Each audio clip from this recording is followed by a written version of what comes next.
My whole entire life, I've never really felt like I was quite good enough. I felt very inadequate, just not confident, struggled with depression and anxiety from a very young age, and I just have always felt insignificant in a way, not really lovable. As I got older, I think that my anxiety and my depression continued to get worse and worse, and I always kind of felt like there was a void or an emptiness inside, and I decided to fill that void with friends and work and school and all the things, just to try to make myself feel better, try to feel a little less alone and anxious, but nothing ever seemed to work. And eventually, as I got even older, I decided to fill that void with alcohol. For the first time, I felt normal. I felt a little more confident. The anxiety just slowly slipped away. It was the first time that I just felt whole in a way. And I just continued to seek that. I wanted more. I wanted to feel good. I wanted to not be so anxious, not be so worried, and feel like I had some sort of, I don't know, like this strange confidence that I had never had before. So I continued to drink, and the alcohol just became my God. November of 2008, I got up in the morning and I was drinking, and I spent the entire day intoxicated, and decided to go to Wilmer and spent some time there. Drove home that night, and when I got about 1.5 miles from Cottonwood, I hit a parked car on the side of the road, and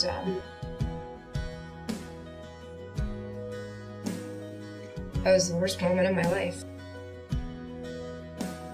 There's a lot of parts of that night that are very fuzzy, and I remember it being loud, and that I felt some pain, and I was super confused, and it was awful.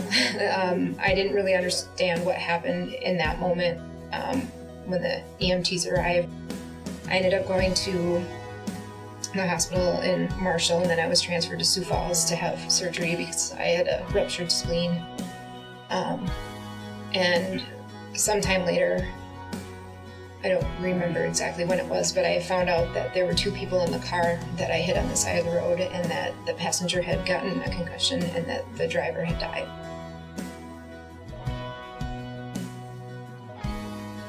In that moment, I didn't want to be alive. I just remember sitting there and questioning God and being like, why would you let this happen?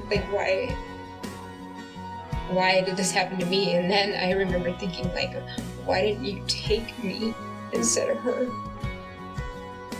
And being angry about that, and not understanding how he would take her and leave someone so terrible like me.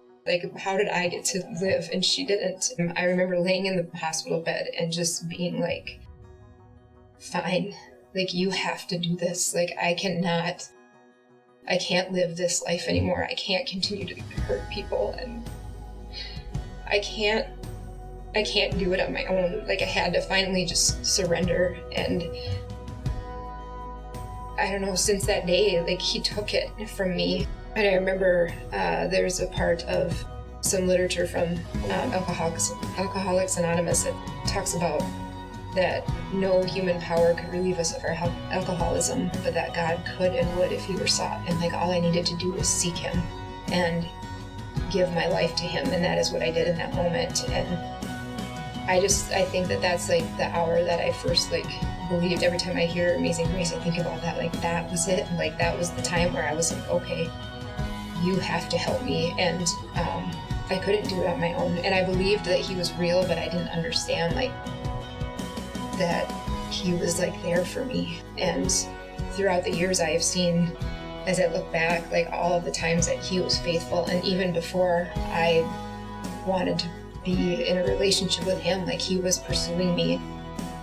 I was in a behavioral health unit for a long time because at one point, I didn't want to be alive. I didn't understand why I was still alive, and they just thought it was probably best to put me in a behavioral health unit, which it absolutely was. And I guarantee it helped save my life, because I don't know what I would have done had I not been in there. But I was there for a while, and then I went to a treatment center for people with mental health issues and chemical dependency. And while I was there, I was able to get in contact with the girl's parents from the accident. Her name was Morgan. She was 17, and she was a beautiful young woman who loved Jesus and loved people. And I have gotten to know her family and learn about her since the car accident, and I just think that I would have loved her had I met her. While I was in treatment, as I said, I got in contact with her family, and the day that I got out, I was able to meet her mom, Sheila, and her stepdad, Ted. And we went into a coffee shop, and I had seen a picture of Morgan, so I knew that she had this beautiful fair skin and red hair, and we were sitting there waiting for them to show up, and I was terrified. I just felt sick, and I looked up and I saw this woman with red hair and fair skin walk in, and I knew that that was Sheila. And she walked up to me, and I stood, and like my legs just felt like rubber, and she just like grabbed me and embraced me, and she said, "It's okay, we forgive you." Those were the sweetest words I had ever heard.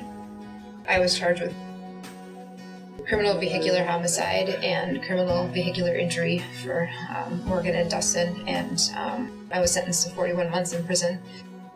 In that time, I just finally, like, I gave up all, like, how do I say this? Every insecurity, every doubt, every self-hatred, every little bit of shame, everything that I had been feeling for all these years, like, I finally just gave to him, and I gave my addiction to him.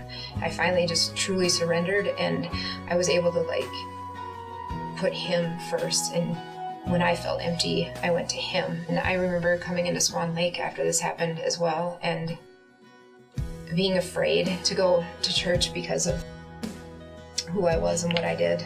And everyone just embraced me and loved me, and I mean, they prayed with me and for me, and I never once felt like I was judged. I never once felt like I wasn't good enough to be in that church. And I just, again, could see God's love and His grace in that. And I finally, like, started to, really realize that I was loved and I was forgiven.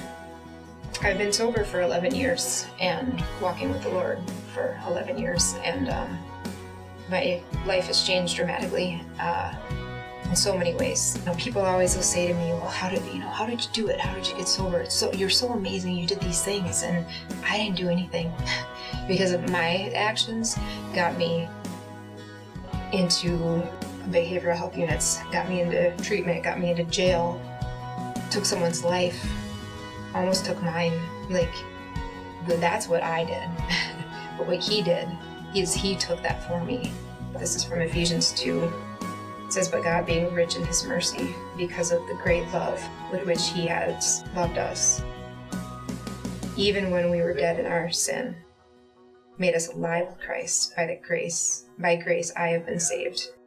This last week, I was actually reminded was told by a friend just like what happened to me and how my story had impacted them, and